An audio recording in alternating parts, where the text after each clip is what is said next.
Sa kanyang unang termino pa lang bilang presidente, nagbukas ng kauna-unahang bank account sa Switzerland ang dating Pangulong Ferdinand Marcos.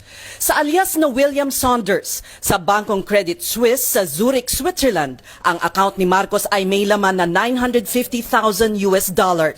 Pero ang kanyang sweldo noong 1968 ay $5,600 US lamang. Ito ang simula ng pandarambong ni Marcos na umabot sa bilyong-bilyong piso. Nang pinatalsik sa pwesto noong 1986, kabilang sa mga daladala sa Hawaii ay higit 400 alahas, 27 milyong pisong bagong imprenta at mga gold bars. Nagsilbi bilang PCGG Commissioner si Ruben Carranza taong 2001 hanggang 2004. Para sa kanya, ang isa sa pinakamatibay na katibayan ng pagnanakaw ay ang makasaysayang pagsaoli ng Switzerland ng mga pera ni Marcos na nakatago sa kanilang mga bangko. Dinala ko yung desisyon na yan sa Switzerland, pinakita namin yan sa Ministry of Justice ng Switzerland at nagpirmahan kami ng kasunduan na isusoli nila ngayon yung pera. At that point, ang pera na na-identify sa mga Marcos bank accounts was $683 million. Taong 2003 nang isoli ang pera sa Pilipinas. Dahil sa pagkamatay ni Marcos taong 1989, walang nakuhang conviction ang gobyerno. Sa halip, isang forfeiture case ang isinampa at naipanalo laban sa mga Marcos sa Korte Suprema.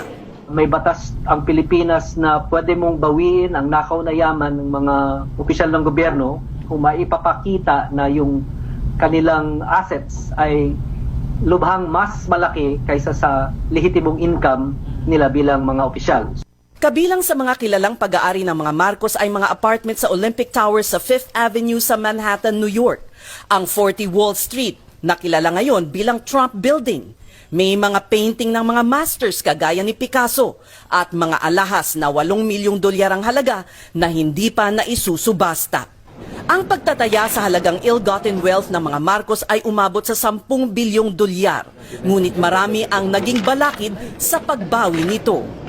For every motion na pinafile ng PCGG halimbawa, merong 20 motion na ihahain ng mga Marcos. And it wasn't even serious motions. It's just to delay, to change lawyers. That causes what? 1 year, 2 years of delay. Ayon kay Carranza, nagkaroon ng ombudsman noon na walang inatupag kundi ibasura ang mga kaso laban kay Marcos. Ngunit hindi maitatatwa ang kasaysayan. Ang importanteng tandaan na ang kasaysayan kasi hindi maibabago. History is always as a way of reflecting the truth at some point, in the future. Those who survived the Marcos dictatorship and the families of those who did not survive the Marcos dictatorship can do is to make sure that the memories of those who survived